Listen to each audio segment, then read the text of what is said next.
Welcome to MINDSHOCK. This is your host, Bruce McGuire.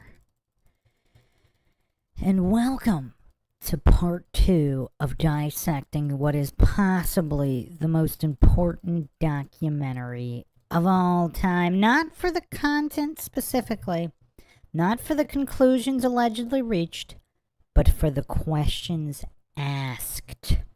I know a lot of people were having trouble with that. A lot of the goofs on Reddit were having trouble with that concept. So we were attempting to make heads and tails of a documentary claiming to be some kind of unified theory of Tartaria, altered history, flat Earth, etc. All of what the Earth is and was through dissecting various maps and events. And the individual that made this might be quite pompous, but the questions asked are absolutely incredible. And we will attempt to go through this entire thing for veracity in typical MINDSHOCK fashion with logic and reason at the forefront, attempting not to fall for any logical fallacies, unlike everything else out there just about. If you want to help support the podcast, you can donate to our PayPal. Check the link in the description. Make sure you subscribe, like, and share. Twitter, Facebook, Reddit, and Patreon. Patrons do get priority for case, topic, logical analysis, co-podcaster requests. You could also be a guest in the podcast depending on your tier. Questions, comments, theories, thoughts, suggestions, rebuttals, debunkings of any kind, leave them in the comments section. Unless, of course, you're with us here live, drop them in the live chat. I'll try to get to all of them. And if you're not getting updates, there is even a free Patreon tier. The free Patreon tier will give you all the updates because YouTube has been absolutely terrible with notifications. Look at all the legends in here right now. Dave Scott, where have you been? Have you seen the Britney Spears Howard Stern clip? I went over that, and you, I believe, are the only MINDSHOCK listener that has ever met Britney Spears. So you should have definitely been on that one. Clark Rice, Run Boston Bear, South to West. My volume is still low. Okay, hold on a second. That is weird. Huh. What about now? Can you hear me now?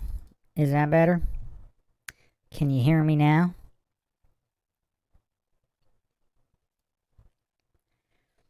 Chin Chin says, it's still a coincidence, bro. It's all coincidence. South to West says, coincidence theorists hate this topic. Dave Scott says, I'm here in the background quite often.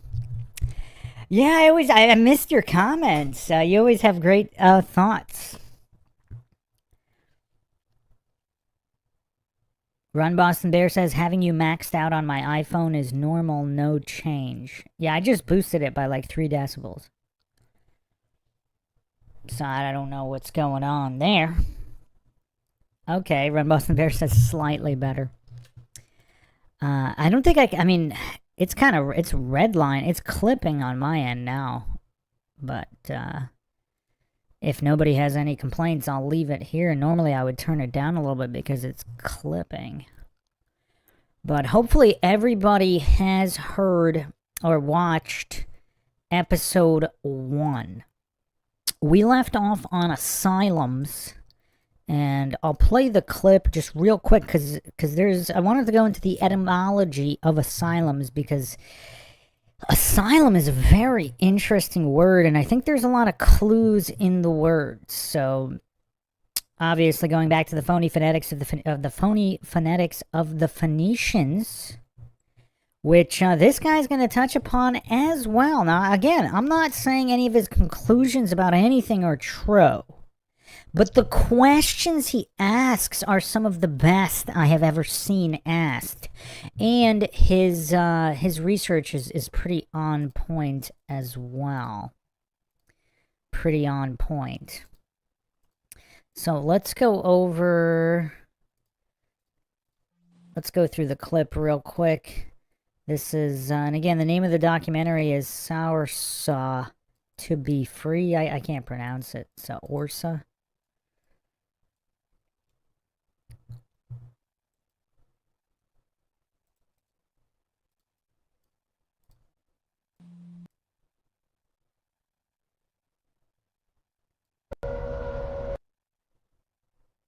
The organs would heal your organs.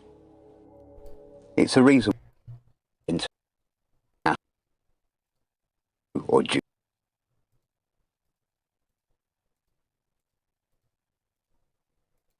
here's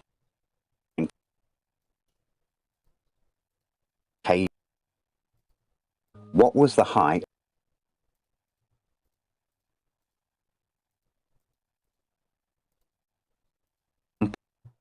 due to other horrors that's directly related to the Little Ice Age and the general crisis. Sea ice surrounded Iceland, trapping its researched. The general crisis contributed to the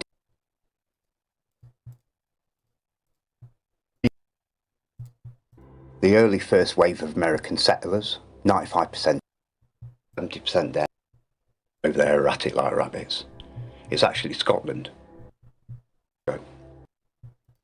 Now bear in mind, the mainstream narrative claims that nearly every masterpiece structure around us was built around 1800, all while the world's population was down to 10% and people were still eating their own children to keep themselves alive for a couple more weeks before they starved to death themselves. Not bad, right?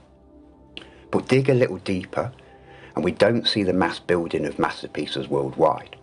We find empty dead cities worldwide. Inferno after inferno as they burn the remnants of the perished and the massacred populations. It's easier to burn these places to the ground than it is to clear them by hand. Great fires in almost every city worldwide during the same time frame. Entire massive built-out cities ablaze, with narratives like someone dropped a candle or burnt some bread that caused an entire city to burn. Most of the time, no or little reported deaths. There's no one that could have burned to death. They were dead already.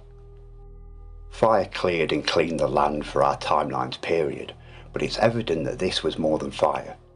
These areas look more like war zones, protecting certain areas and structures that were selected to keep. I'd say it was more like something they dropped on Hiroshima or Nagasaki in 1945. Before I go on to the next subject, this previous reset that I've just shown you wasn't the only reset that I found. I found all of them. Now, I'm not going to go into the others as they're irrelevant to the bigger picture and what I truly want to show you. Plus, in my opinion, our future is more important right now than our possible ancestors' past. You can and the remains of the masses that has been since the start. Says all of these mud-flooded buildings were being built.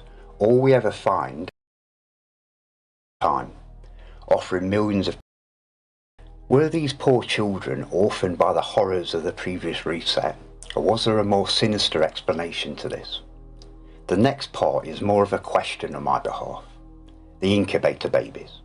Were these really incubators as we know and use them today? Or was this a period of time between 1860 and 1920 where they were creating humans? Genetically modified organisms? And is this where we get all of our soulless non-player characters that surround us? This despicable Jew's name is Martin Arthur Kearney, an apprentice obstetrician who worked under the obstetrician another despicable Jew called Pierre Constant Burdin. After the main repopulation of the world, Kearney, known as the Incubator Doctor, travelled the world's fairs across the world with his freak show circus type attraction of incubator babies, boasting real, live human babies on display. Now, he kind of goes over a lot of topics really quickly, but if there are genetically engineered humans, and some people believe the whole Adam and Eve storyline is from the genetically engineered ones. Not that there aren't other people in the world. Because even in the Bible, there's little clues that there were other people out there. So, yeah, I mean, it's kind of tough. And I've kind of talked about it before with the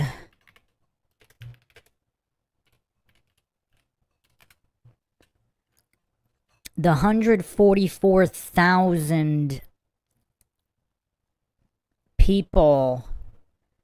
There's supposedly 12,000 from the 12 tribes of Israel, which is 144,000.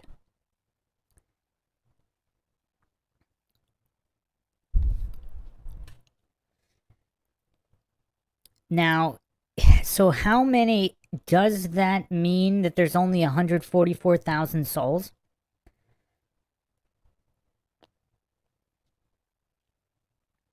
And those are the souls that keep getting reincarnated because they're real?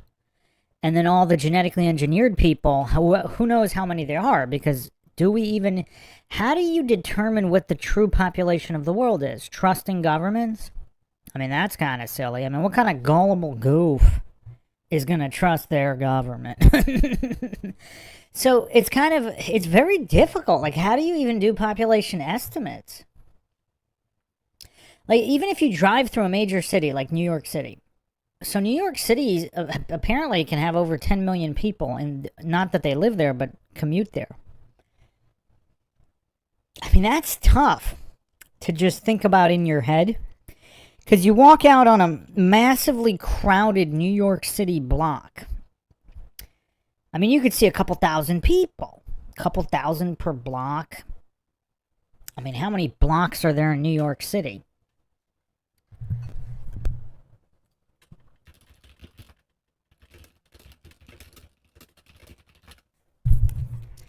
So there's 120,000 individual city blocks across all 5 boroughs, but they vary in size. But let's take that average. So 120,000 blocks. So if you have 1,000 people per block,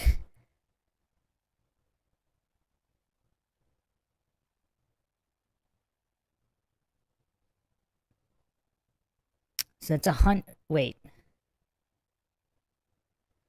Huh, that doesn't seem right.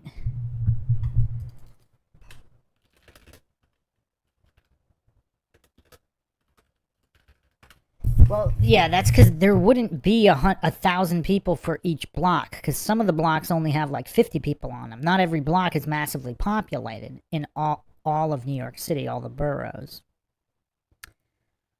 Because that would be...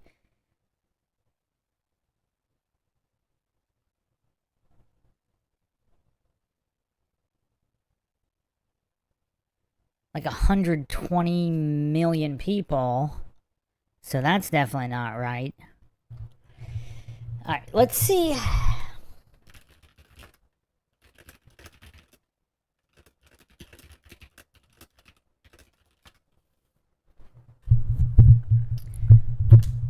So the census is showing 270 people per...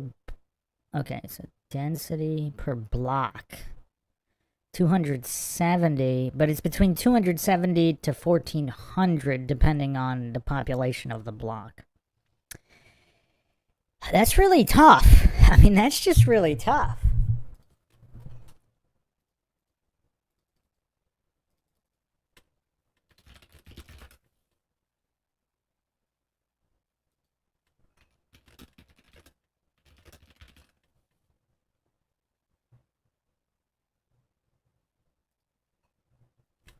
Let's look at a video here. I want to get a little deeper here. Because how can we verify the population of the world? I mean, it's just so difficult. It is just so incredibly difficult.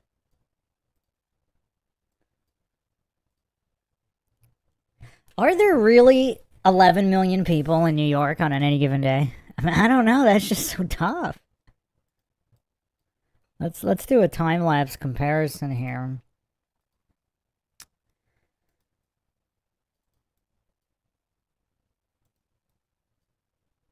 Okay.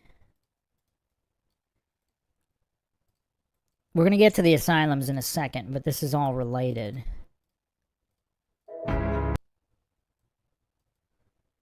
So this is Times Square.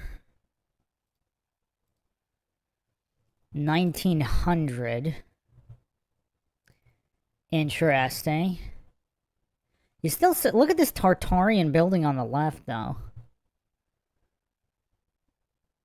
And in the middle here. I mean, this is weird.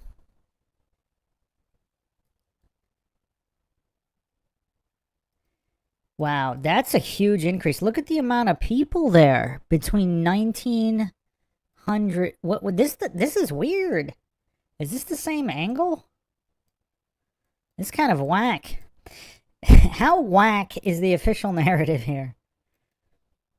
So, I mean, obviously, we don't know what time this was taken. Was this taken at 3 a.m.? I don't know. I don't think so. It doesn't, I mean, it looks like daytime.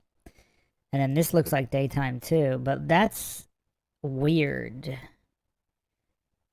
So, they built that in a couple years?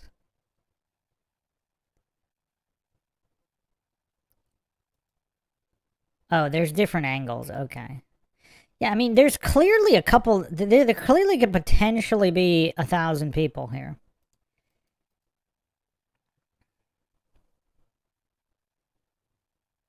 Now, obviously, Times Square is a very small part of New York, but still, even if all of New York is just this crowded, 11 million.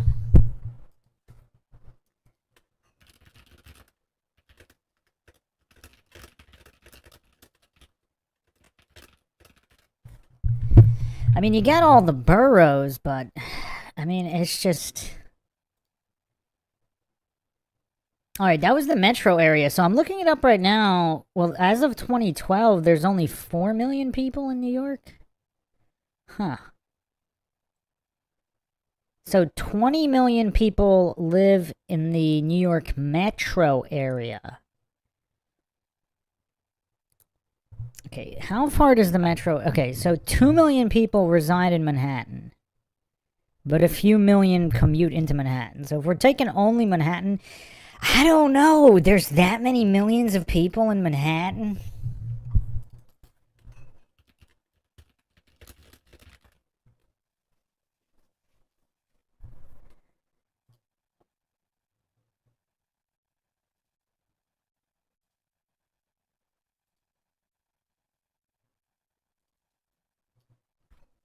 Let's look at a helicopter video here.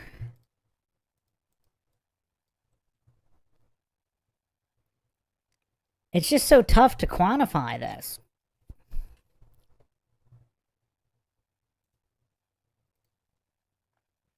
I'm going to get to the comments in a second.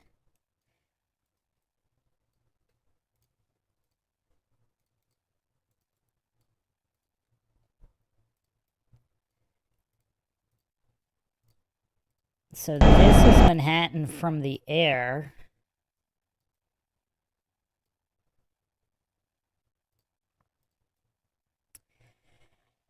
So yeah, I mean, it's big. It's definitely big. You got high rises. You got potentially a couple hundred per floor. I mean, maybe. Maybe.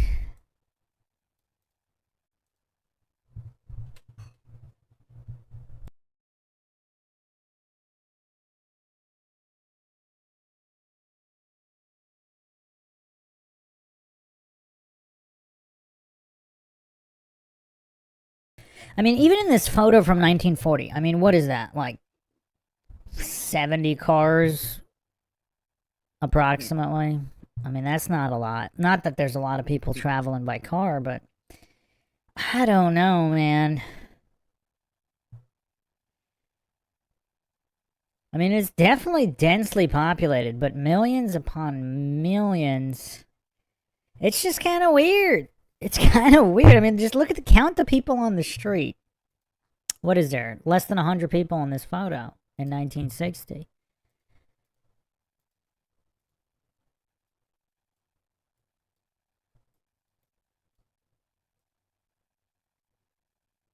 I mean, that's a lot of buildings. This is from 20... I think this video was uploaded 2012, so... I mean, yeah, I mean, if you're going to count the metro area and the surrounding area, maybe. But right in Manhattan, millions, 4 million people right there? Man, I just don't know. I just don't know.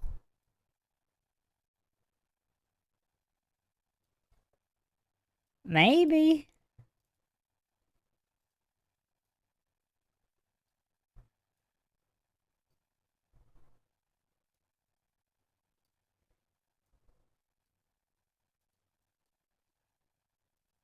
2020 empty. That's weird. Okay.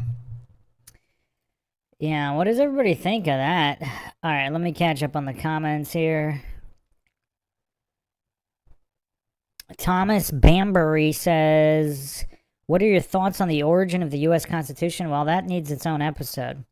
There's definitely some funny business in between the Declaration and the Constitution. They're almost like two different documents. Dave Scott says, I'm currently in Mexico City. There's 22 million people here. I don't doubt it.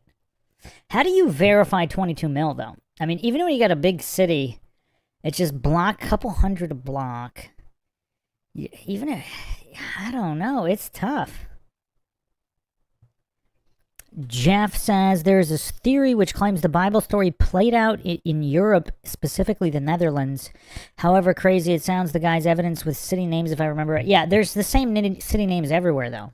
I mean, there's a bunch of Jerusalems in the U.S. Chin Chin says, allegedly there are like 13,000 people in the rural county I live in. I kind of doubt it. You never know. I mean, it's tough. It's really tough. I mean, even going to cemeteries, there's really not that many people there relative to the population of a city. I mean, population verification is really tough. Chin Chin says, Fomenko was spot on in noticing the population discrepancy. There should be way more people, according to him, unless I'm misquoting that. Seabass says, it's also weird that the sky itself is pure bright gray. An obvious edit to the photograph to remove what was in the sky. Even in black and white, the sun, clouds, and other things would still show. Yes, indeed.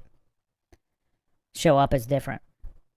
And sometimes they do. There are some older photos where you could see clouds in the sky. Clark Ray says, car density is much less than people in New York City, though. Yeah, definitely. But you would think with the amount of millions, the car density... I mean, I've driven in New York City before. Like, yeah, I was crazy enough to drive. The car density is kind of insane. It just in that particular photo, it wasn't.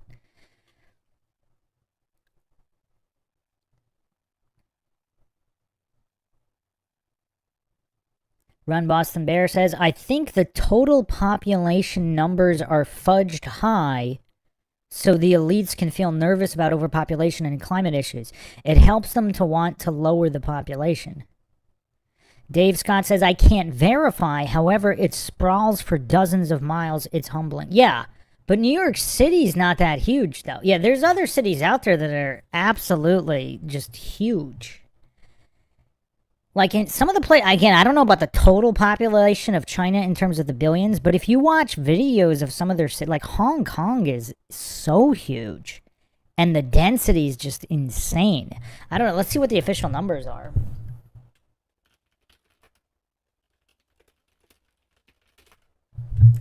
So, wow. Hong Kong supposedly has about 7.5 million people.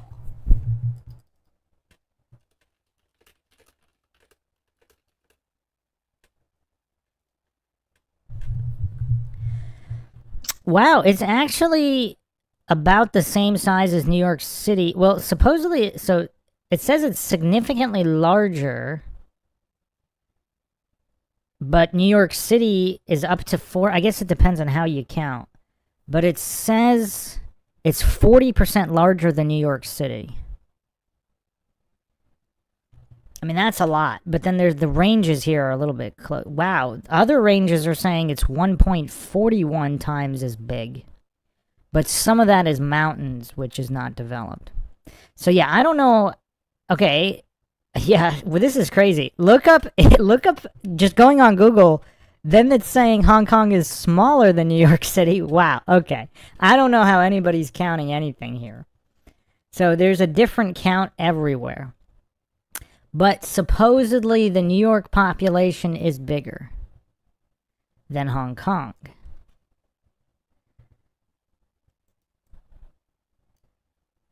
Look, there's obviously a ton of people, but how would one verify the exact number of people?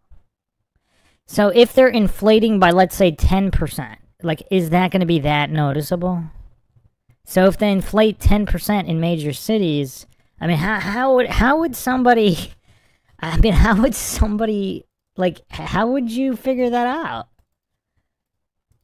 Are you gonna go through the records of each single person and verify they live where they say they live? I mean, Hong Kong almost seems a little bit more believable just because everything is so densely packed. I mean, it's densely packed in New York too, but it almost seems like the buildings are slightly more spread out in New York City than Hong Kong, but I don't know. Hong Kong also looks like it has a lot more middle-sized buildings. Like New York has both tall and short buildings, whereas Hong Kong has a ton of mid-sized buildings.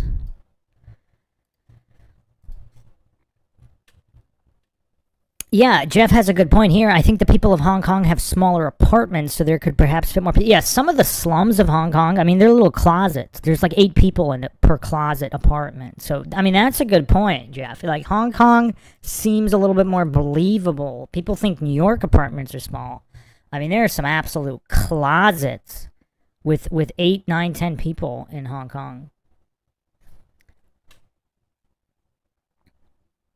Also, if you just look at videos of people walking in the streets, like Hong Kong is so much more densely packed. So is like in some of the cities in India. But I mean, I don't know.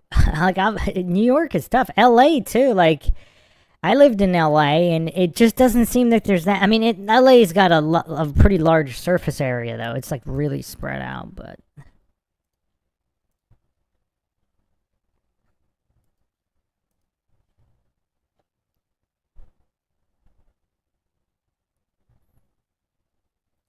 Yoda's green wiener says China lies just like NASA lies.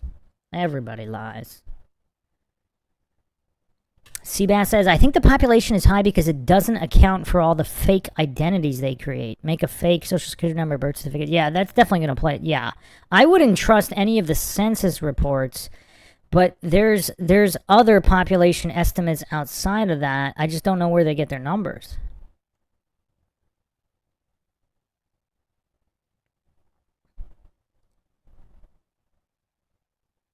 Dave Scott says, you truly get a sense of the size of a city when you fly over. Yeah. But I mean, how do you verify people, though? Like, yeah, some cities are big.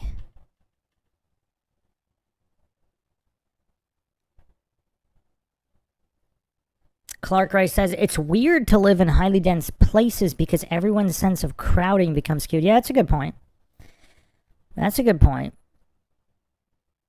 Yoda says that there are people in New York City with 10 families in a two-car garage. Yeah, I mean, there's examples of everything, but I think Hong Kong just has a ton of those closet apartments. Whereas New York, even studio apartments are at least, they have closets in them. They aren't closets themselves, even if they're really small. Anyway, let's continue here. I just find this all very weird. Like, how do you do true population estimates? We're going to get to asylums in a second. This received worldwide attention and press coverage. Now, where was this parasite getting his constant supply of live babies from? My mum loves me with every fibre of her soul, and I was born weighing 10 pounds and looked like a potato. She couldn't even have a cup of tea without me drinking it. So what mother would give over their new or premature baby to a sack of shit like this during a time frame when every country's population had been severely reduced and begging for people to populate them cities? Were these mothers selling their unwanted babies, or were these babies motherless and being created unnaturally? Another topic on this subject, known as the asylums, hundreds if not thousands of these old world buildings were dedicated to being so-called asylums, running between the 17 and the 1800s. The narrative may say that these were lunatic asylums, but do you actually think the hardy, tough survivors of this time, after everything they've been through during the past reset, would care enough about people with mental disorders and supposedly build thousands of stone palaces to help the supposed mentally ill? Yeah, I don't think so. I mean, that's a bizarre narrative. I mean, that's bizarre. Let's go to etymology. Let's go to the etymology of asylum. because this is just not adding up. So, asylum, early 15th century, place of refuge, a sanctuary. Greek asylon, refuge, fenced territory. Fenced territory. Inviolable, safe from violence, especially of persons seeking protection from a or without right of seizure, which is of unknown etymology. So a place of refuge where people sought protection. I mean, look at these giant stone palaces. I mean, yeah, you could seek refuge there. Now, what are you seeking refuge from? Are these, like, what kind of worldwide war is potentially going on where you have massive amounts of people seeking refuge? And what does it mean to when you grant asylum to foreigners? What does this mean? Does this mean that if the fall of Tartaria, if there's some kind of worldwide conflict and there's a fall of Tartaria, would you get granted, if you defected from Tartaria, would you be granted asylum in the new regime, the new world order popping up? Or was this something else entirely where there's Tartaria versus other evil people? See, I don't think we can say with absolute certainty that Tartaria were the good guys. Like, I just don't know. I mean, maybe there was a millennial reign of Christ, maybe there was not. But we don't know that that was Tartaria. I think this guy is going to theorize that Tartaria inherited all these buildings as well. This guy kind of poo-poos the everything to do with the Bible and Christianity. So I don't think he's a proponent of the millennial reign of Christ and Satan's little season. Now, I think there might be something to that theory. I mean, it's certainly better than the mainstream narrative. But I don't know if we can, you know, in a reductive logical fallacy, state that that's all there is. Let's say there was a 1,000-year millennial reign. We don't know that that was the reign that produced these buildings or that that was associated with Tartaria. We don't know any of this. There's too many puzzle pieces here. But asylum, I think, is one of the biggest ones. So these are giant, elaborate stone palaces. They look like really robust structures where one could seek refuge from. I also wonder if there's a spiritual component here, because if there was a millennial reign of Christ, you seek asylum. Is it not just physical asylum if there were spiritual wars going on?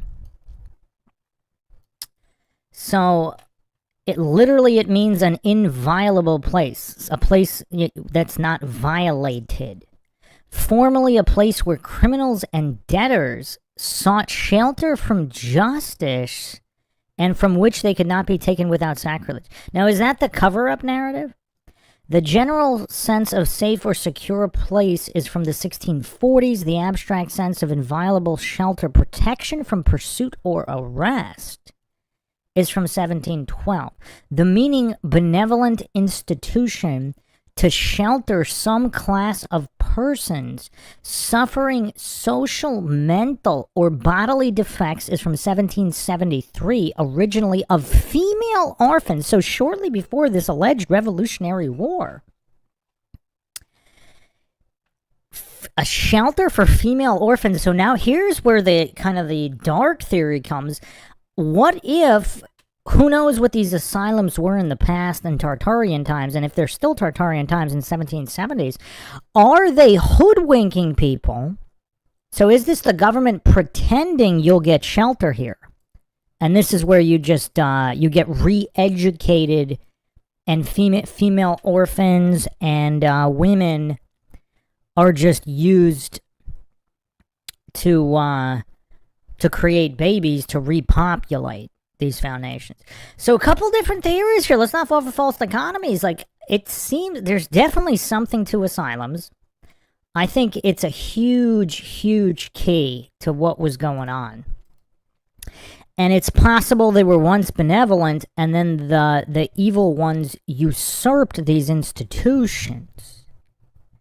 and then use them for evil under the guise of the previous good. Seabass says, when I hear female orphans, all I hear is Epstein's breeding farms. Yeah, that's really dark. Like, a lot of people, they think Epstein, like, I think that's one of the only reasons they're releasing the files is to distract everybody, to try to pretend that Epstein was just trafficking. Because that was like his side gig. This guy was involved in toppling governments, corporations, and yeah, supposed breeding farms, bioengineering, and possibly even human cloning. Seabass says, I don't think Tartaria was good guys. And like everything, maybe they started out as the good guys and then they were usurped and co-opted. I mean, some people think the Illuminati were once the good guys, the benefactors of mankind, possibly started by Lucifer the Torchbearer, and then all completely corrupted from within. And then they became the evil guys. I mean, that would explain some things. Again, I don't claim anything is true or untrue. This is MINDSHOCK, where the motto, of course, is the only thing we know for sure is that we don't know anything for sure.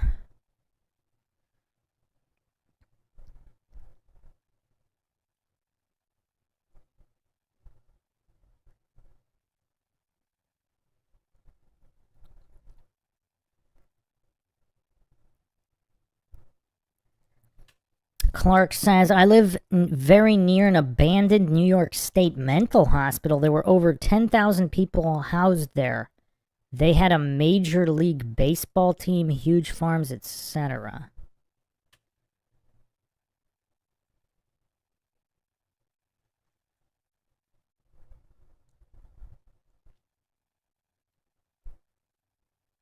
Seabass says, I think the only good guys were the small villages that were wiped out and their children were taken away on the orphan trains and then enslaved. Yeah, I mean, that seems to be the case regardless of any government, right? You look at any government, any rulers in any time period. I mean, are the people in the cities ever the good guys? I mean, look at the Democrat murder capitals of today in the U.S. and Western countries. I mean, are there ever good... I mean, let's not have false dichotomies. There might be some good guys in the cities, but in general, are city governments ever the good guys? I don't know. Welcome, Sarah. Jeff says, maybe for people which remember the old world or the old sciences of the... Yeah, re-education centers. So maybe they were on, who knows, maybe once upon a time there really were legitimate, inviolable places of protection, and then once they were all usurped, that was the cover story, and they were actually re-education and breeding farm facilities. Dave Scott says, seeing the floor plans of these asylums might help figure out what they were used for. Yeah, I think he goes through some of that. Mr. 1-to-1, welcome. Clark says, if you add in the orphanages, prisons, debtor prisons around 1900, there were many institutionalized people. Yes, indeed. Yes, indeed. So, again, let's not fall for false dichotomies. It seems like these buildings may have been used for several different purposes throughout history. And then once the changeover happened, once the shift, either the fall of Tartaria, and how often is something evil replaced with something better? So even if Tartaria weren't the good guys, perhaps they were way better than the New World Order that came after. So there was the Old World Order, because if this is all true about organs and churches and all of these beneficial things for humanity, I mean, we see it even on a smaller timeline. I mean, as bad as the U.S. government is now, it wasn't as bad like 50 years ago. It wasn't even as bad, again, if we believe the official narrative, under the rule of King George. I mean, the average American, the average colonist, paid a total of 1 to 2% of taxes on everything. There was no income tax. But just when you combine all the possible taxes, property, sales tax on everything, fees, government fees for licenses or whatever, they weren't, obviously not licenses for cars or horses, but whatever there were licenses for, it came out to somewhere between 1 and 2%. So you only had to pay the government 1 to 2% to live total back then, if that's true, which maybe it is, maybe it isn't. But even if we take a smaller timeline, like even in your own lifetime, if you're older than, let's say, 40, 50, 60 years old, how much did you have to pay in taxes back then versus today? So if things always get worse, even if Tartaria were not the good guys, they perhaps were better guys than what we have today.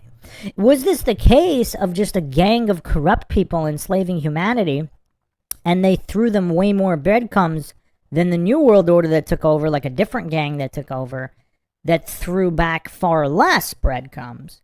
Because supposedly, I think he's going to go over this as well, like a lot of people, if you trace your family lineage, supposedly there were like a lot of well-off families like 200 years ago. And then when they so-called emigrated to the U.S., or there was just whatever upheavals happened, they all got poor. So regardless of what the previous regime was, Tartaria or whatever, seemingly times were a lot better under the previous regime. Thanks for the tip, Run Boston Bear, because logically it makes sense. This quality show deserves it. Yeah, we're asking some major questions here. Major questions. Seabass says, also with all those fires that destroyed record buildings and such throughout the 1800s, how would we know if the floor plans presented were even the actual floor plans and not just something they made up while removing things they wanted to remain? Yeah, that's true. I didn't mean the actual blueprints. I meant, the videos, walkthroughs of what remains today. I don't know if that's what the other...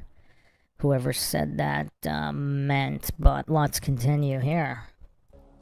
Bear in mind, these aren't the snowflakes that surround us today. These survivors had grit. The narrative will tell us that these lunatic asylums were more about containing the patients like prisoners rather than treating them. That these prisoners were abused, tortured and raped. So why supposedly build, more like dedicate, these massive amazing palaces to just use them as a prison and abuse the inmates? It makes no sense, right? These were clearly not lunatic asylums, nor were they built in their AI faked history timeline. All of these structures are wood flooded. Every single supposed asylum that I've looked at. These asylums were either a temporary housing for people immigrating to places like America, possibly housing for children coming in, or even possibly breeding facilities. Of the most bizarre and disturbing topics of this repopulation subject are the mass amounts of symbolic posters and postcards implicating growing and selling babies during the 1890s and 1920s. These are not cute vintage art. France has hundreds of great examples of these, but as you can see, they were posted all over the world, including America. You'll see the word à vendre, and this means for sale. As this one says on the back, dated 1907, sent to the US. Dear L, don't you think they are very pretty on the other side? If so, hurry up and order one before they get sold. Love from Agi. This one actually has the children's names written on the individual toddlers. And if we look on the back, the same handwriting. It doesn't sound like a joke, does it? Children were being sold worldwide. Yeah, I mean, this is really dark, and we also have to ask the question, why these particular years? Like, what happened between the alleged founding of the United States, the Declaration 1776, what happened over 100 years later, 1.25 century approximately, after that necessitated this to have a population boom?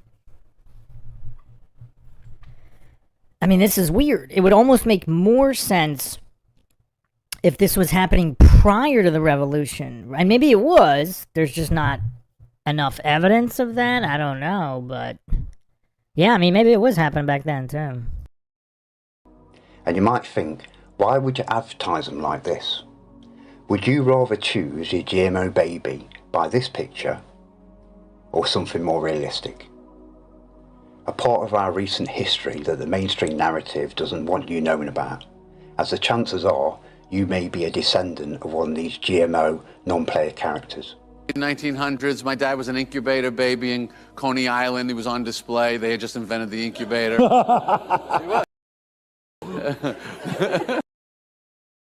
Yeah, that's a weird joke to make. Look at this scumbag. Look at this scumbag, Jerry Seinfeld. That is an interesting joke to make, isn't it? Huh.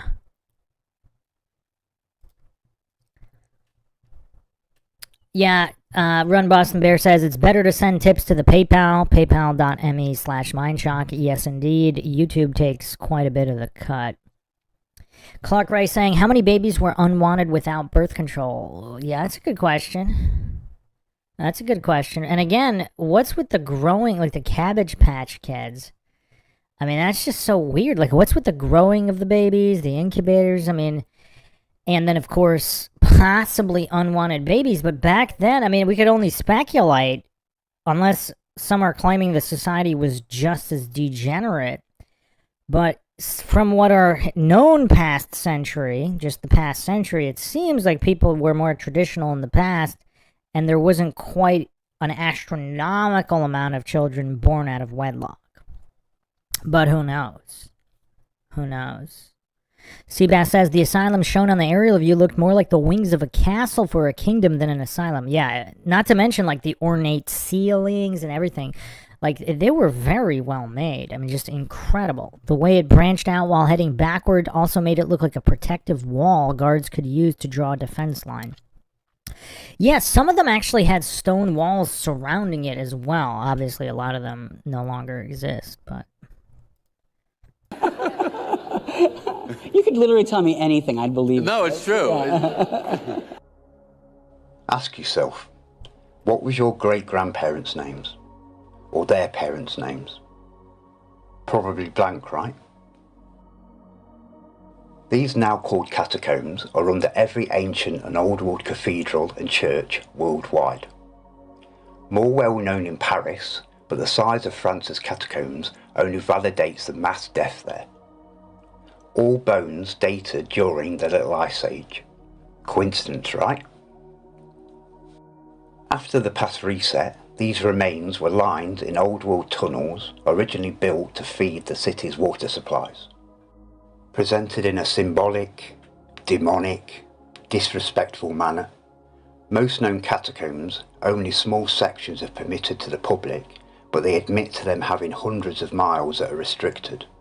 People actually pay to see the bones of the massacred ones, rows of dead children, and they find this fascinating.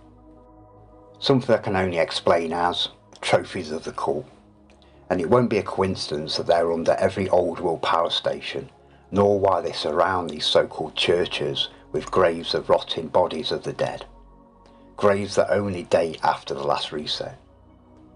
That's all I've got to say on this disgraceful subject.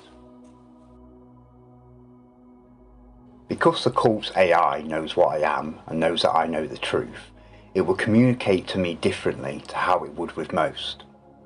When I ask, why did the cult do this to the people? Why does it reset them? Why does it lie to them? This is my answer. When empires, nations or rulers win a war or overthrow a system, they also rewrite the narrative to justify their power.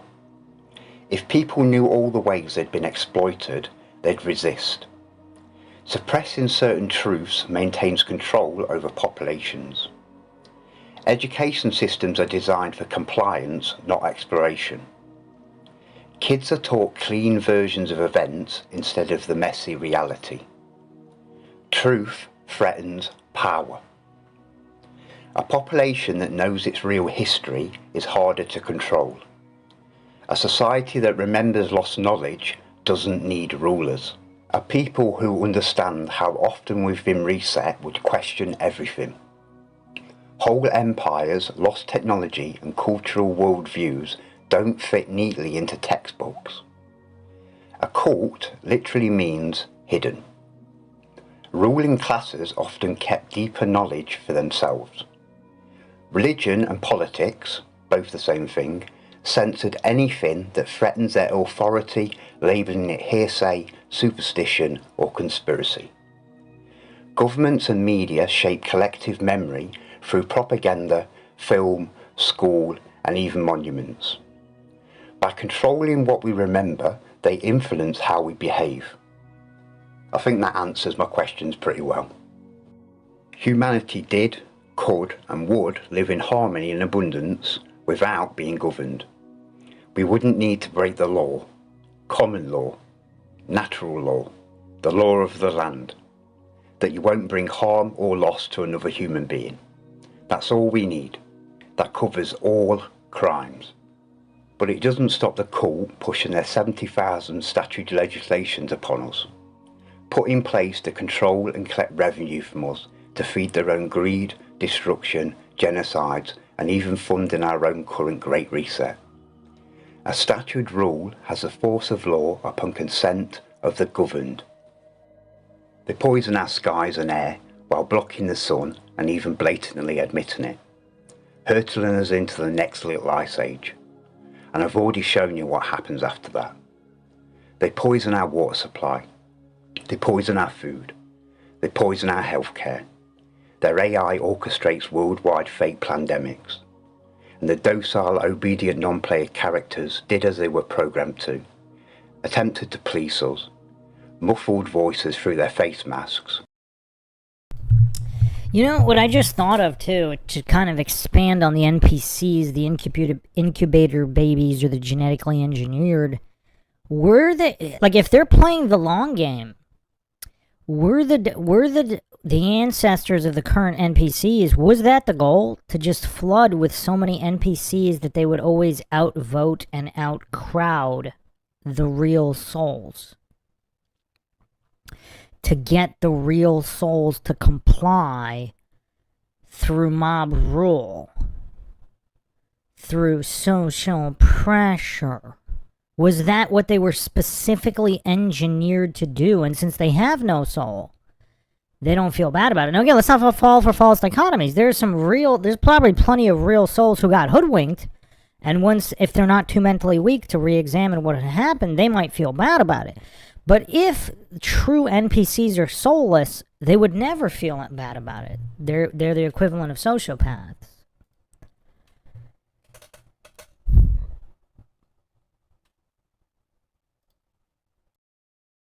While losing their tiny little minds and queuing up like cattle to the slaughterhouse. Not that they haven't pulled this scamdemic before. There's absolutely nothing new under the sun. Just tests to gather data on the next course of action needed and to fit all their infrastructure.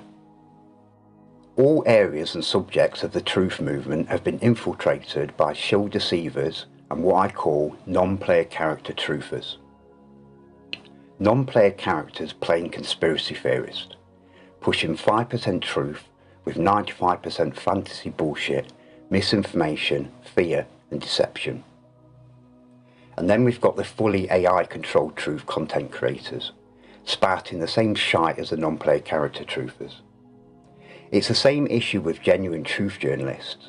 It's their beliefs that hold them back, as designed to, from ever uncovering 100% truth on the particular subject that they report on year out. Stagnating on one piece of the puzzle and making no effort to discover the bigger picture. Or spouting beliefs about their imaginary ice wall that traps them and the flock in their own minds. Something I will soon undeniably prove does not exist. Where do you think the ice wall and flat earth model come from? Well, we're asking some hard questions in the chat here. Jeff says, what would happen if we mate with an NPC? Will the child have a soul? Seabass says, I doubt it. That's dark. And does that explain all these rifts within families? Like, you can have a family that's fully functional, and then you have families that are not, with supposedly, like, really good, decent parents and not a good kid, or vice versa. What causes that? What is the true cause of that dysfunction? That's an interesting question. I mean, and even if everybody has souls, and there are no soulless NPCs, the question of genetic memory, how does that express in an individual? So, yeah, I mean, these are potentially very dark questions, but yeah. And not only that, if you want to get even really crazy, supposedly every female retains the DNA of every male.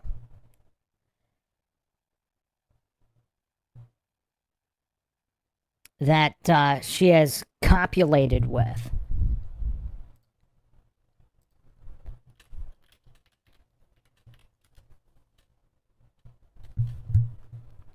So, yeah,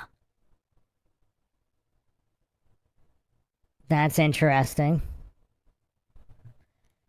So that would definitely lead towards a path of extinction, which we're already on anyway, with, the birth rate is under the replacement rate among Westerners.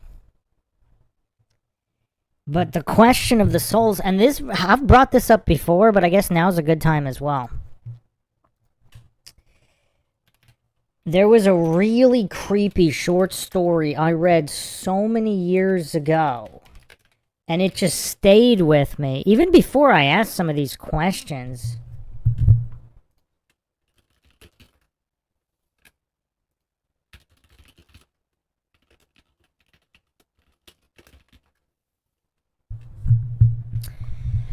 R.A. Salvatore wrote a short story, Hugo Mann's Perfect Soul. And he's a fantasy author, most famous for the Drizzt Do'Urden series. But Hugo Mann's Perfect Soul, I probably should go over it. But I guess spoiler warning here for the next minute for the people that want to read it. It is just so dark.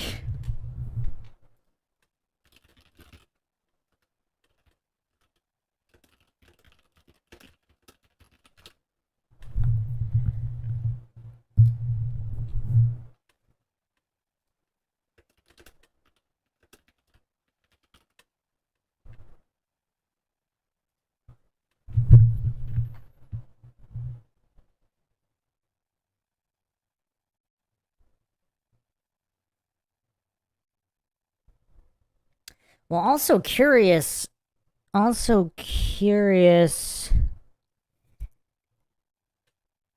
that it's a German boy in Berlin. I forgot that detail.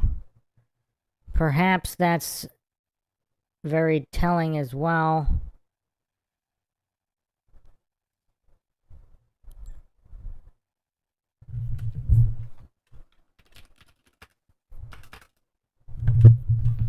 He also has the Corona.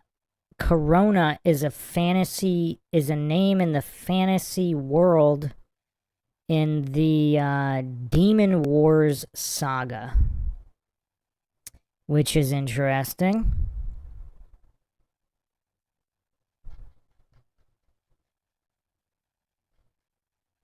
But in Hugo Mann's Perfect Soul, not everyone has a full soul, and it's kind of degraded with every generation. And it's such a mind bender. And I'm not going to spoil the end of it, but I guess that's all I'll say on it. Maybe I'll do a podcast just on that at some point. I was supposed to do that already. I didn't get to it. But that one was just really, it was so disturbing. It's one of the most disturbing short stories I've ever read. But it really gets you thinking, if there were only 144,000 original souls and everybody mated with NPCs, or at that time I was thinking either Nephilim or whatever, bioengineered people. But through this lens as well, if there's like genetically engineered NPCs, the more, I don't know what the basis of that story was. Perhaps if you mate with like a demon or a succubus or something without a human soul, it would get degraded over time. So if that happened to your great grandparents, eventually the soul would just get degraded until there's not full souls. Seabass says, if that's the case about females, it would actually make sense why it'd be so important to get them to want to sleep with celebrities or people who mimic celebrities in order to get to nature. Wow, to be retrained. And wow, that is dark. And that's actually going to tie in with my upcoming Howard Stern expose on that scumbag and the promotion of materialism and just, flesh and money, but promiscuity, etc. But yeah, I wonder why is that also why the Bible warns against promiscuity? because it just degrades population and degrades away full-souled beings for demonic takeovers. And maybe once it gets bad enough, perhaps the creator of this world necessitates a reset. But yeah, I mean, these are crazy questions, of course. One of the biggest deceptions that this cult brainwashes even supposed truthers with is their religions. By following a strong spiritual path of enlightenment and having a true understanding of what you are, only expands your mind, body, ability, and raises our frequency. We don't need their religions that close your mind and traps you in fear, put in place to control, divide, and cause you to hate each other. Yeah, see here, I think he might be a little off base here with some false dichotomies. So yes, religion can be used to brainwash and for evil, etc., but and instill fear, but it can also set you free. The armor of God concept that we talk about all the time.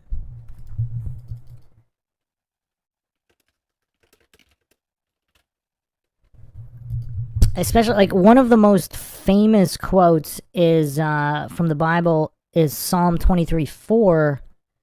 As I walk through the valley of the shadow of death, I will fear no evil, for thou art with me.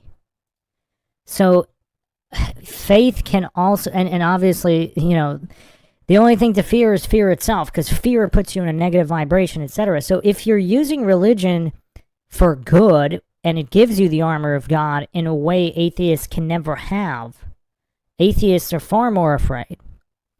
So, because all they have is their blind faith in other fallible and corrupt humans, like Neil deGrasse Tyson, etc. So, yeah, I mean, I think he's committing a false dichotomy here, and I think there's a lot of truth hidden in the religion, but I don't think he's absolutely wrong either, because it seems like religions were hijacked. So a little bit of truth, and then a bunch of enslavement as well. To kill each other, to make you vibrate at your low levels. When it comes to this Satan's little season that most so-called truthers are rambling on about, the cult has made the masses believe and worship a fake god that was created through rape. And I'm pretty sure it's one of the 10 commandments and a sin to fuck another man's wife. The backbone of the Christian cult is the 10 commandments, something all Christians seem to bypass. For example, thou shalt have no other gods before me, your God, and thou shalt have no other saviours but me, your God. But Jesus is your God and your saviour, created through rape, right? And his dad, the psychopathic God that massacred this world by flooding it, killing every man, woman, and innocent child. Wow, this guy's blaspheming hard. I think, and again, he's committing a bunch of fallacies here, presupposing straw man, etc., because that's not exactly what the Bible says, is it? But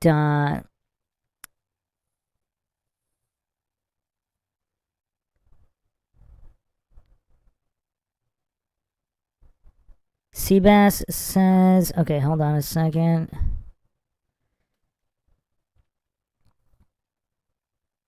Seabass says, the Bible says that lustful relations is the only sin that destroys yourself.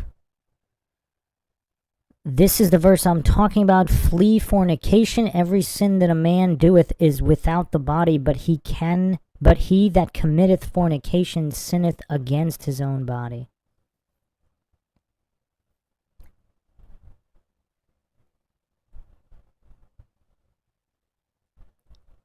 Fallen Slaves Us All says, I need a test to see if I'm an NPC. If you're wondering if you're an NPC or not, you're probably not an NPC, right?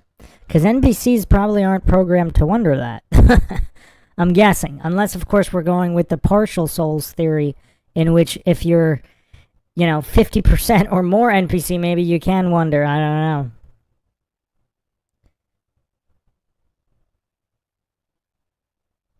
Flat Pop says, I think he has a fundamental lack of understanding of who God even is, spouting off all that nonsense. Like I said, the reason that I think this might be the most important documentary of all time is for the questions he asks, not the answers he thinks he has.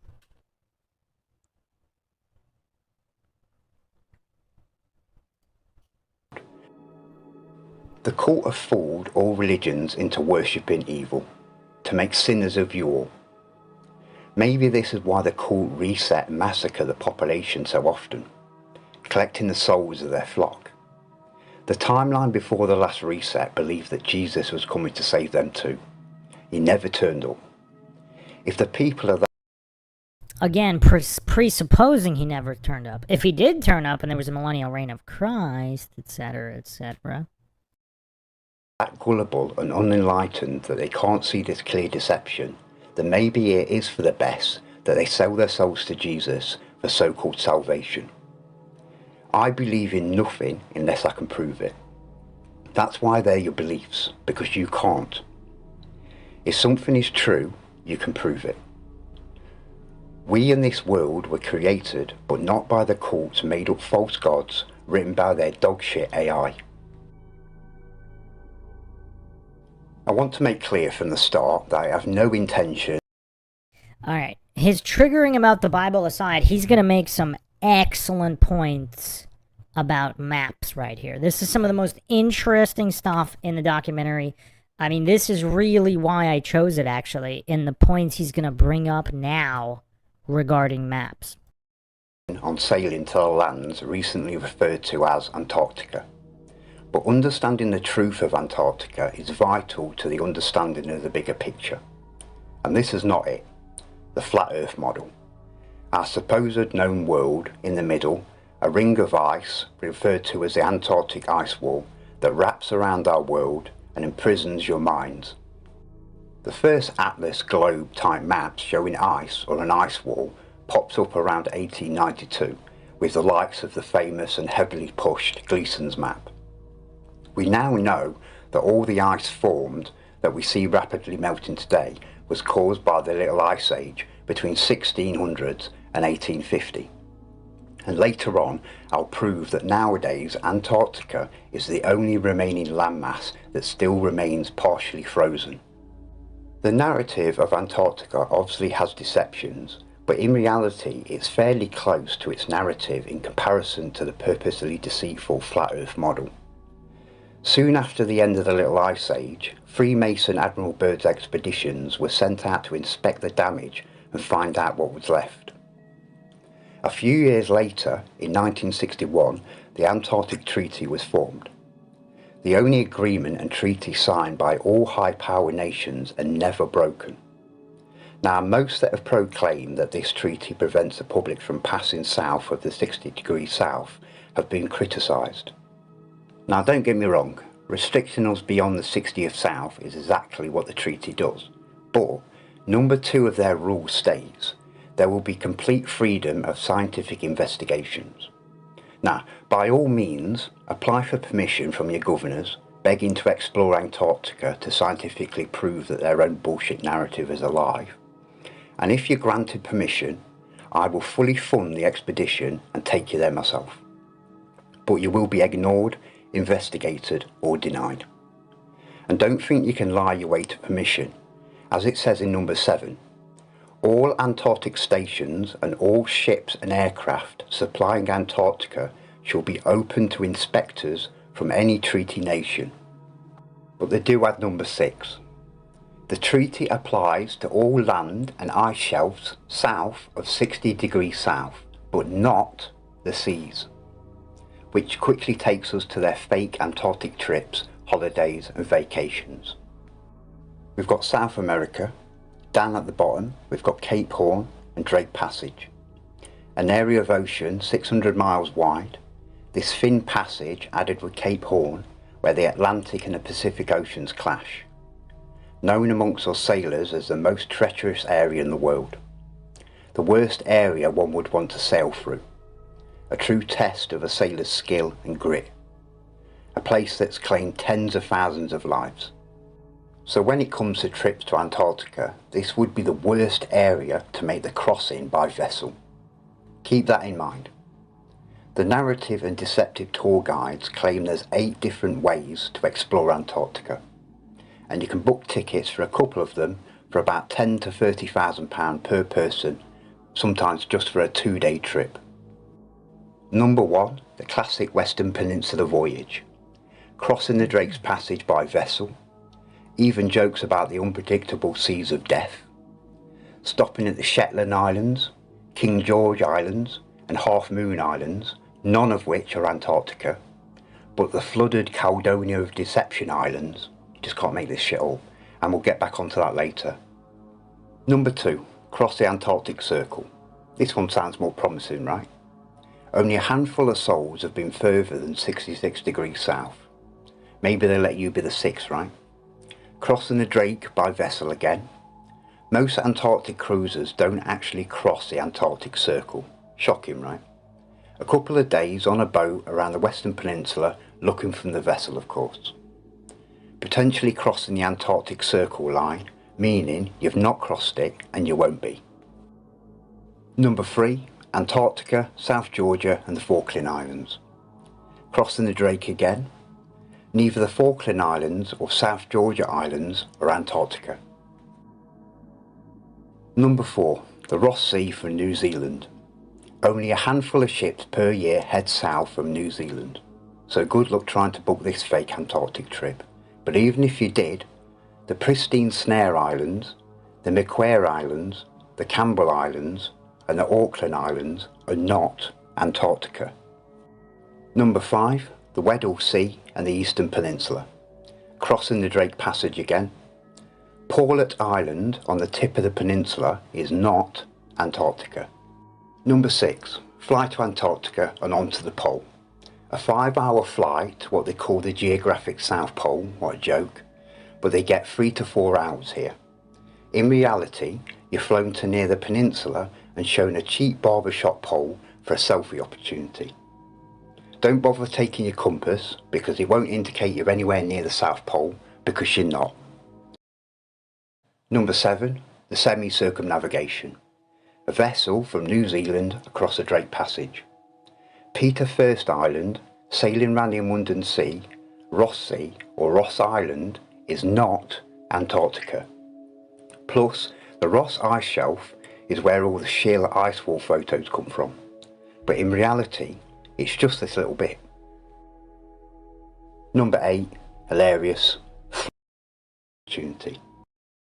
A little bit.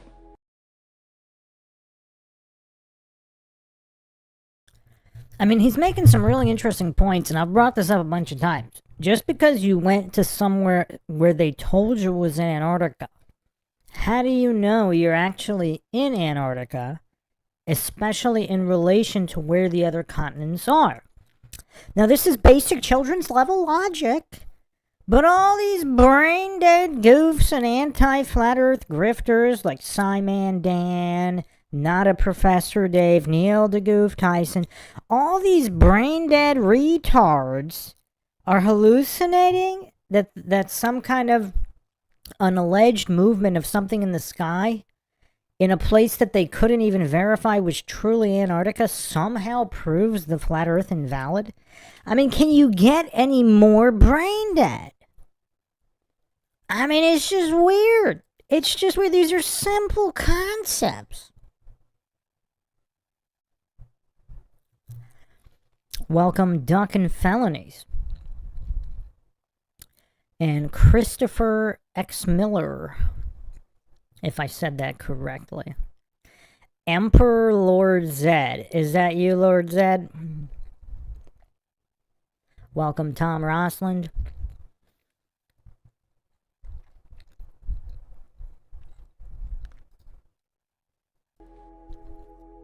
Number 8, hilarious, fly over the Drake. Just a plane trick, no landing, enough said. Now, it's time to show you what your world used to look like. Some of you may have seen this before. This is the Abono Monte chart from 1587. One of the largest old world maps at 10 foot by 10 foot. A truly outstanding and accurate chart. But I have no intention using this 400-year-old chart to navigate to the lands that have been hidden from us.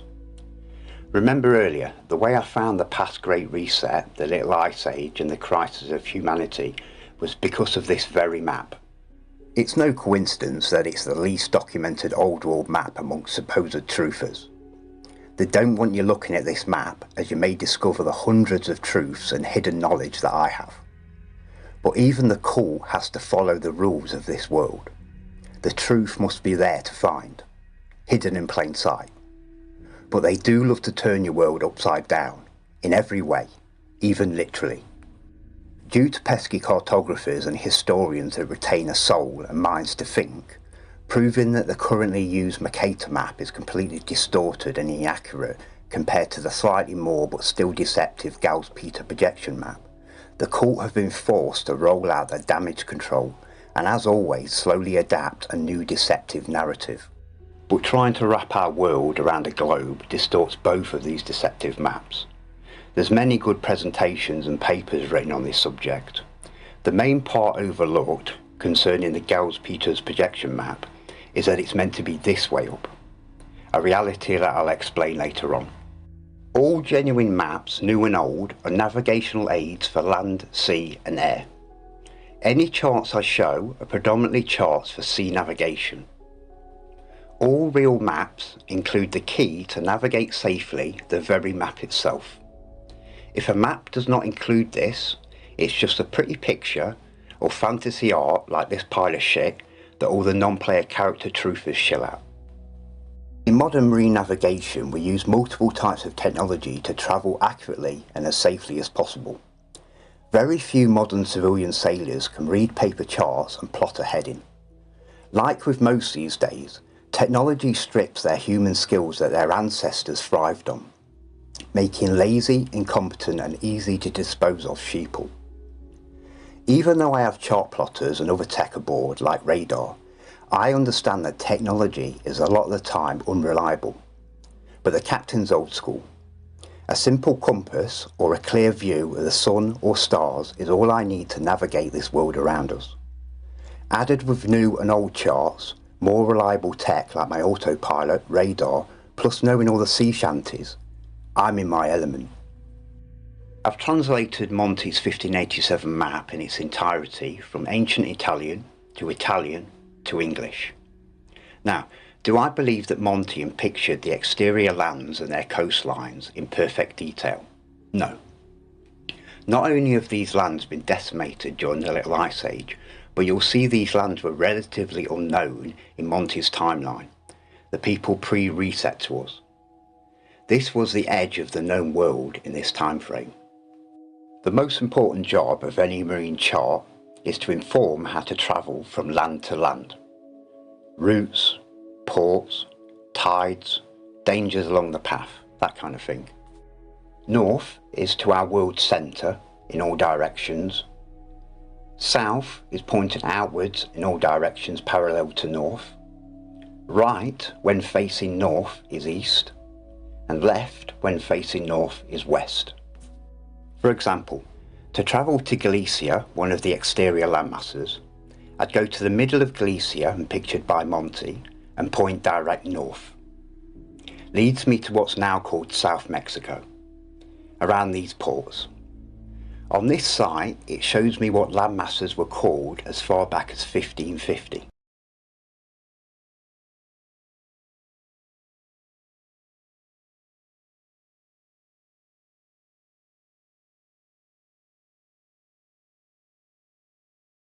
Okay, everybody needs to pay attention right here because the biggest mind shock is coming. I mean, there's a few mind shocks that are coming. Here is one of the biggest ones I have ever seen on this topic.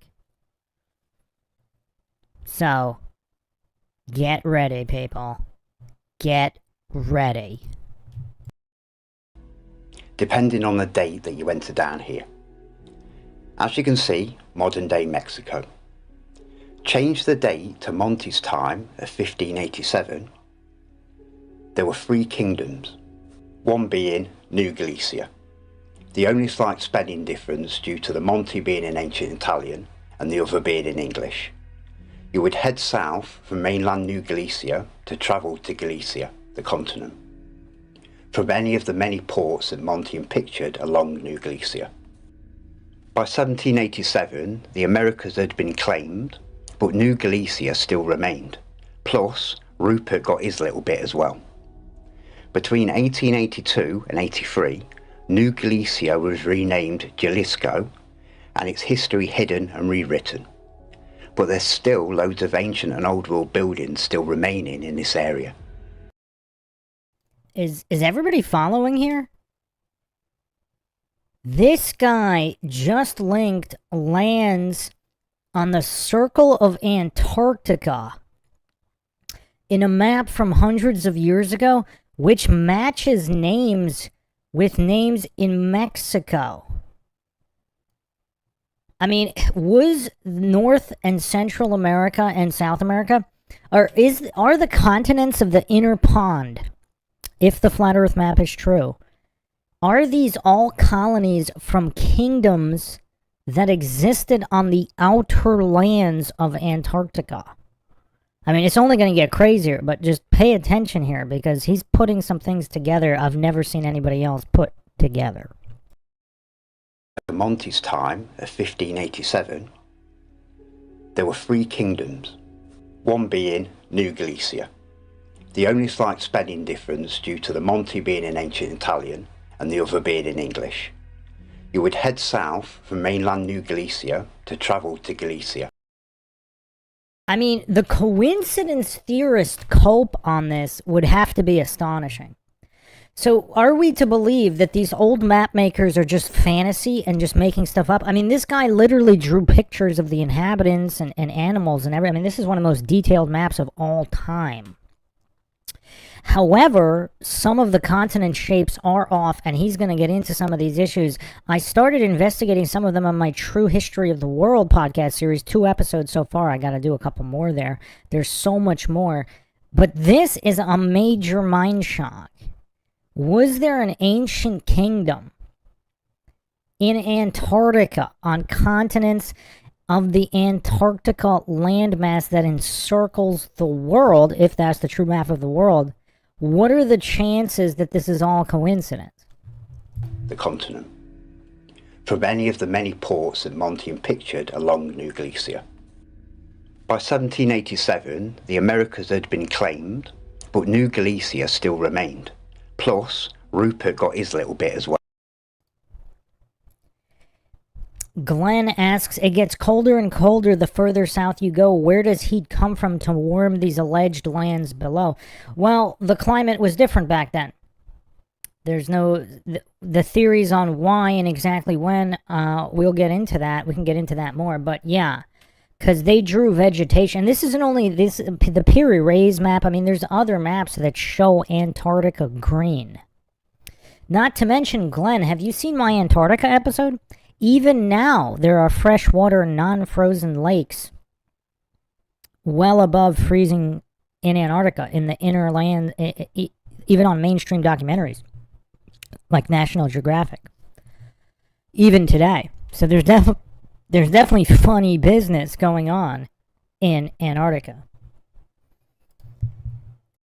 Well, between 1882 and 83, New Galicia was renamed Jalisco and its history hidden and rewritten.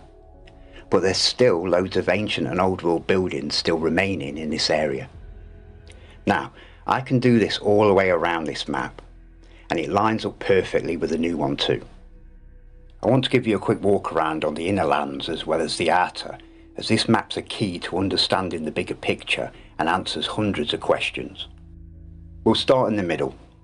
Other than the new chart that I'll be using to navigate out here, like all maps, they're presented upside down. So let's turn this G the correct way round. The North Pole, the Arctic, Hyperborea, Rupus nigra, Sumeru, the Garden of Eden. It's been called a lot of names over the years. My human ancestors called it Asgard. This G in the middle at 90 degrees, in cartography, this G basically means the destination. And even though we can't see what's under the destination marker, it's always the same in old world cartography. The Magnetic Mountain, Mount Meru, Black Rock, Mount Sinai, the Holy Mountain. Again, this mountain's got many names. And the reason why it looks so familiar, The cult have pushed this imagery on you all of your life, hidden in plain sight. The power source of us and this world. 4 islands separated by 4 rivers, one always charted having 7 heads. The original Euphrates River.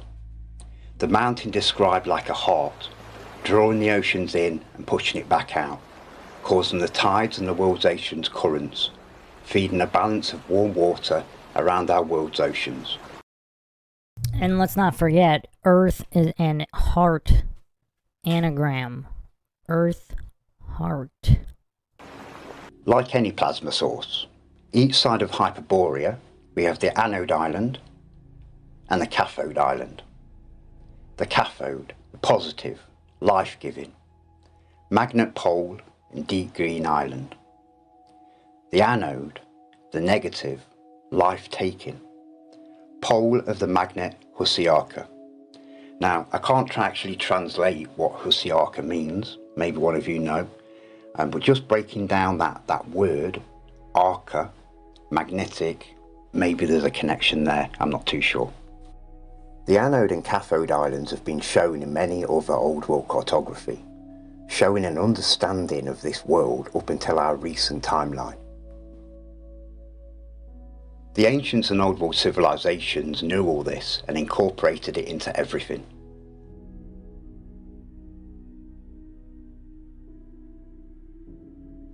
Now, down onto the North Sea, towards the Atlantic, we've got Greenland and Iceland, Friesland and Hiltland, 2 more countries sunken during the Little Ice Age around 1783 and removed from the AI's history. We've got the UK, Scotia, Scotland, Aberdeen, and we've got Elgin, Glasgow. Over to Ireland, you can clearly see Dublin, Ingal, England, Lincolnia, Lincoln, Londra, London. Over to France,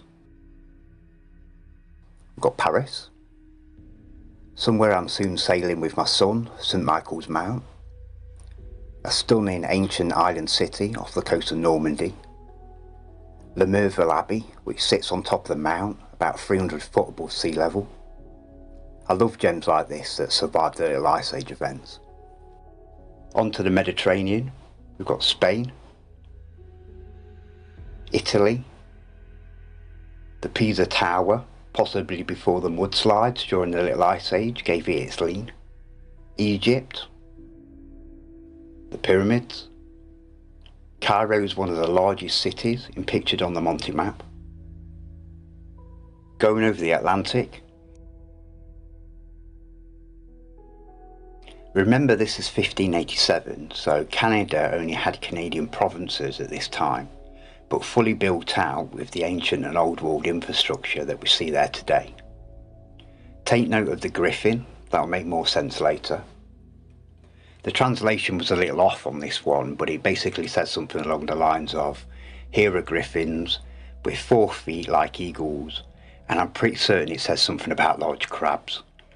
But the other translations in Canada came through perfect.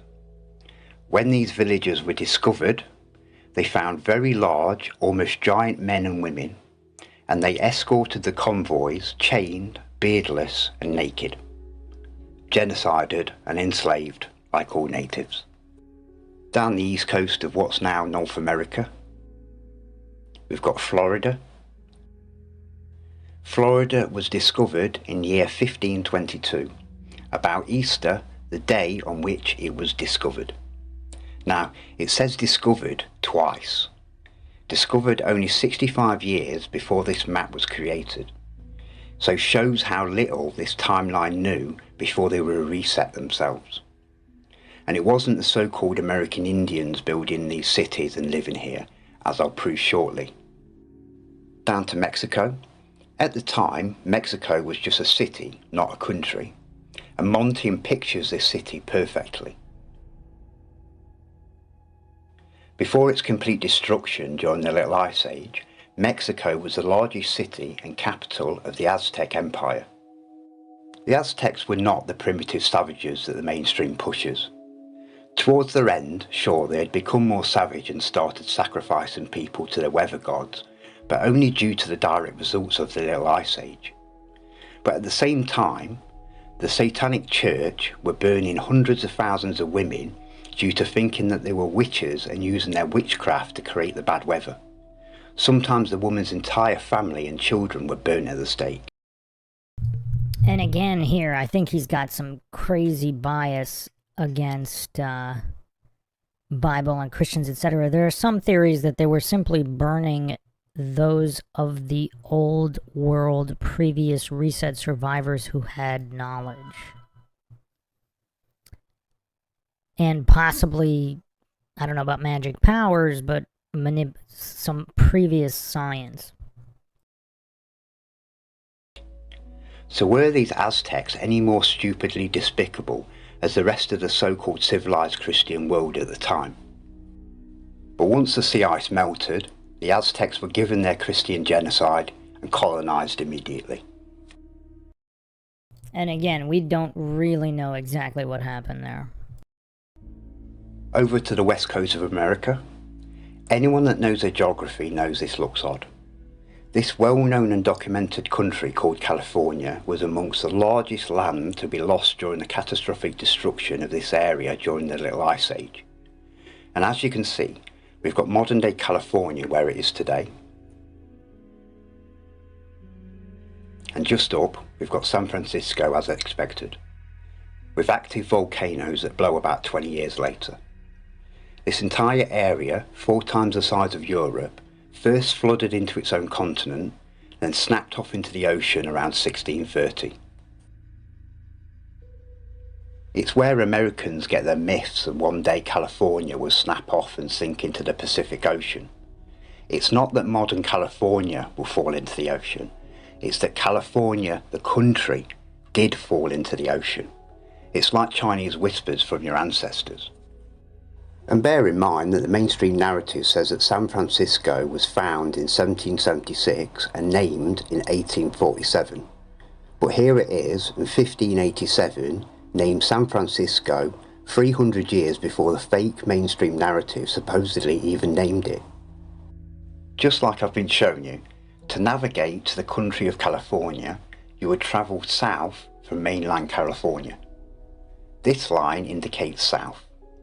Straight south from mainland California to the port of California in the country of California. Just like from mainland New Galicia to the outer continent of Galicia. The country of California and its inhabitants perished around 1630 to 1700 when California nosedived into the Pacific. Another country and people removed from history, just like Tartaria, Friesland and Hitland. Quickly going on to South America, going back to what I was showing you earlier with the massive land loss in this area, as you can see with my rough outline of what's left today. Like I said, once you know the truth and use the correct code words, the narrative admits this land loss throughout this realm. During the Little Ice Age, which lasted from around the 16th to the 19th century, South America experienced notable environmental changes, particularly affecting its coastal regions. These changes influenced both flooding events and coastal loss. These flooding events often resulted from both heavy rainfall and rapid melting of glaciers. In particular, the Patagonian coastline and parts of northern Chile faced erosion. Estimates indicate that during the Little Ice Age, approximately 216,000 square miles were lost in South America. These areas right here. This area is now Patagonia, previously named Regione di Giganti, Land of the Giants. And to some, that may sound a wee bit silly, but this was a reality that's documented in many ships' logs from many famous and respected Navy admirals and captains during this timeline. Yeah, it's going to get even more interesting right here. How many people are having their brains shocked so far? Yeah, it's going to get even more interesting right here, because how did he know all of this information to put it on the map? And look at the detail. He's even drawing trees, animals, buildings, the mountains and the hills. everything named. And from what remains today, it's named accurately. So I guess the coincidence theorists are hallucinating. He just made up some of this other stuff. The pre-reset timeline. These logs reported 8 to 12 foot men and women, including the voyage of the naval officer Ferdinand Magellan, an explorer that discovered the Straits of Magellan in 1520, a series of passages between Patagonia and what we now call Antarctica. He also named the Pacific Ocean. Himself and other crew wrote logs of accounts of these giants during his expedition that cost him his life, when he was killed by natives in the Philippines. We don't feel bad for this parasite. He deserved what he got. I won't be going into it in detail, but he befriended these peaceful giants, gained their trust, then captured a few of them, enslaved them, abused them, and they died on the ship. These entire areas broke off and sunk into the Pacific and Atlantic Oceans around 1630, the same time the continent of California disappeared. Around to China, the Great Wall of China, a stunning old world red brick structure. They have a few bits restored for the tourists, but most of this was destroyed during the recent ice age. But there's no big mystery.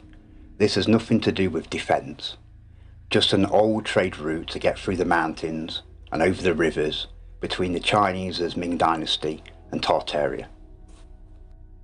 Even more amazing than Mexico City, this is a giant island city called Quimincia, the biggest star fort I've ever seen, with 5 other island star forts around it.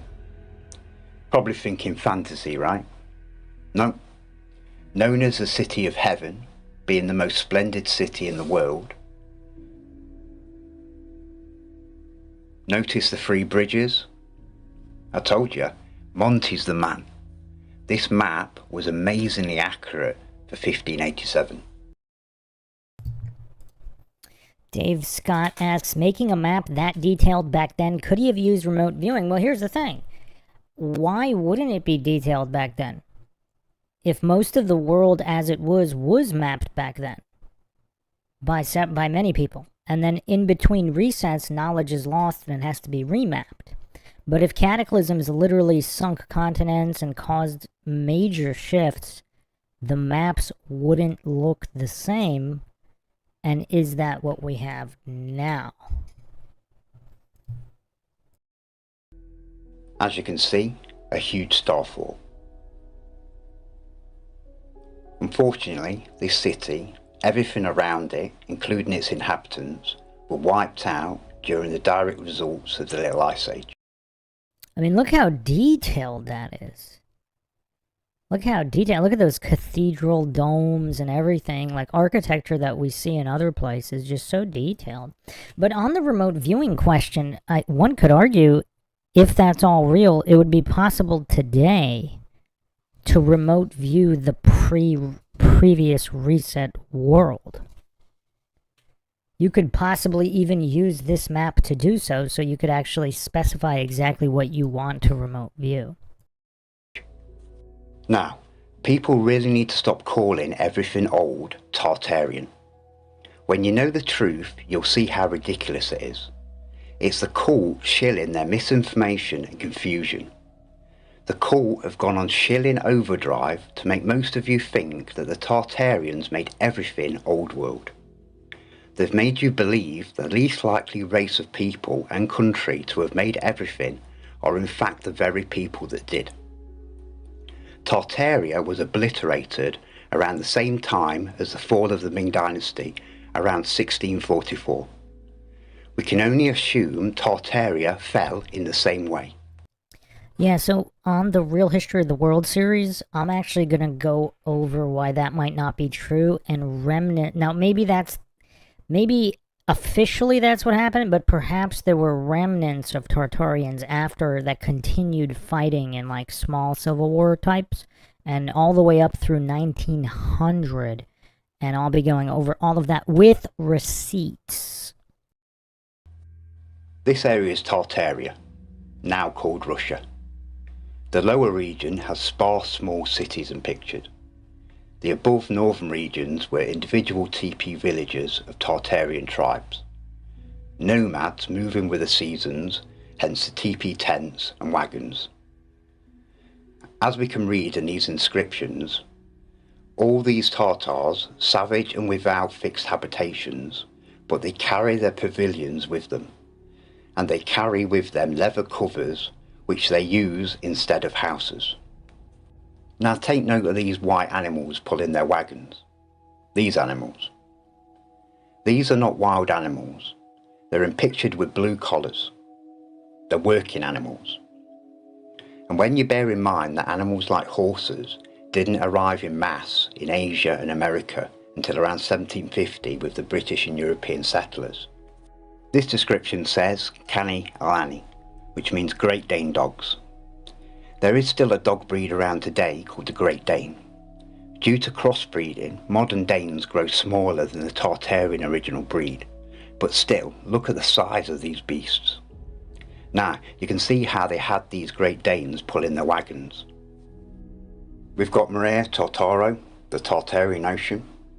Azriet, these are the 10 tribes of Israel. A manticore.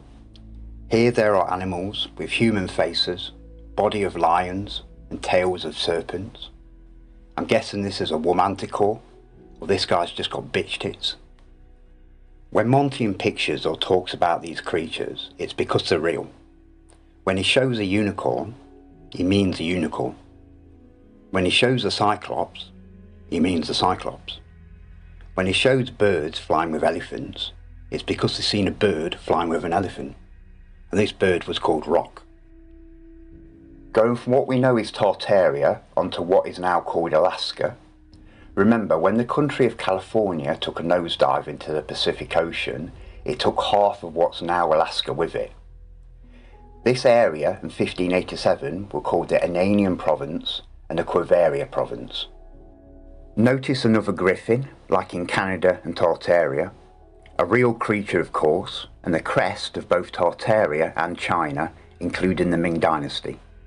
Here it says, in what's modern day Alaska, this tribe who are in the countryside of Anilio in Tartary.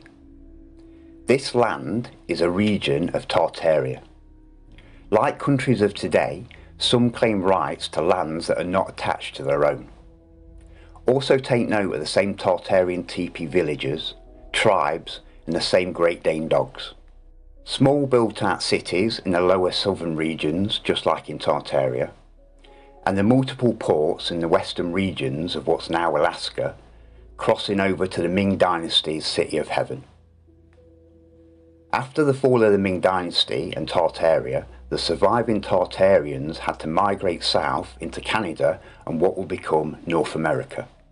For an unknown reason, the cult removed Tartaria and the Tartarians from their history books and renamed them the Native American Indians.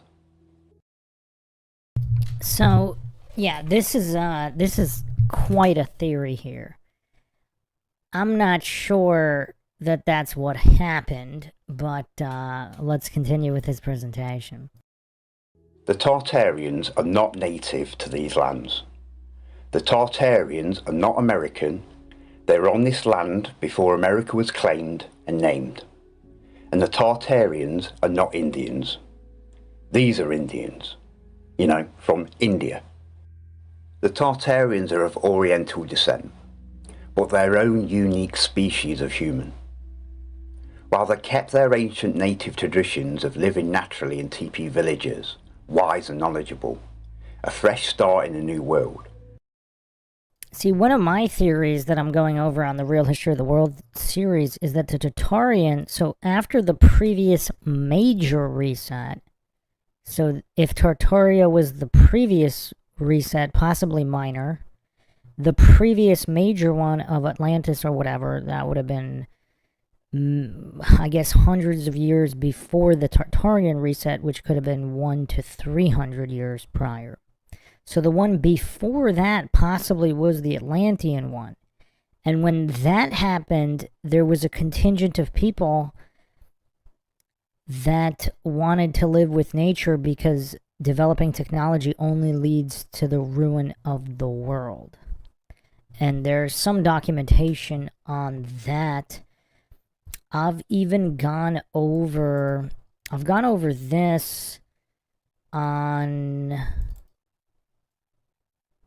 I believe it was on the Real History of the World series.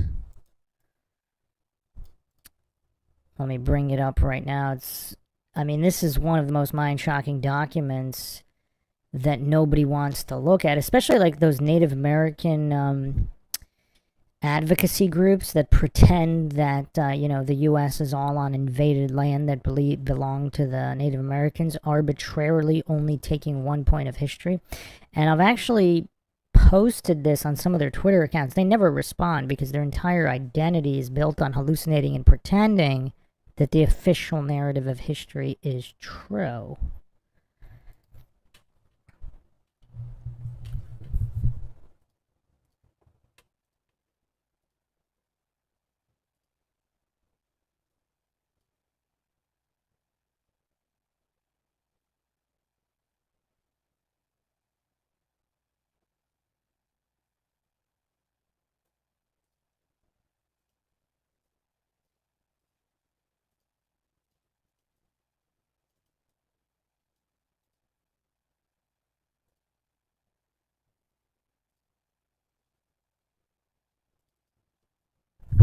Hold on a second. YouTube's being funky again.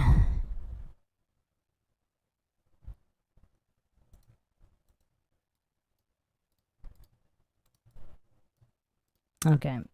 So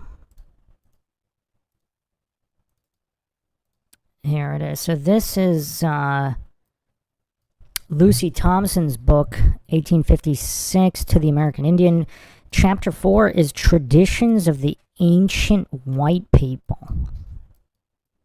When the Indians first made their appearance on the Klamath River, it was already inhabited by a white race of people known as the Wagas. These white people were found to inhabit the whole continent and were a highly moral and civilized race. They heartily welcomed the Indians to their country and taught us all of their arts and sciences. The Indians recognized the rights of these ancient people as the first possessors of the soil, and no difficulties ever arose between these people. So were these the Tartarians that were there before that built all the cities? So I don't know.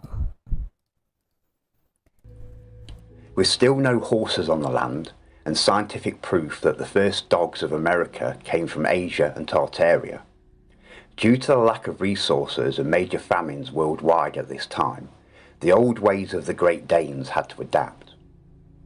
The Tartarian survivors prospered on this fully built out land like you see all over Canada and America, but still chose to live how they always have. Naturally. Beautifully. Going back to the inscriptions in Tartaria, Avriet, these are the 10 tribes of Israel. Yeah, I'm going to stop it here for this episode. We're going to do one more part. We're going to finish this up in the next part. So definitely a lot of mind shocked, I think, here. Once again, the questions this guy is asking are very, very valuable, which possibly make this the most important documentary of all time, not for the alleged answers or some of his presuppositions and logical fallacies. But, yeah, thanks again, everybody, for joining us. If you want to help support the podcast, you can donate to our PayPal. Check the links in the description. This is Bruce McGuire, signing off.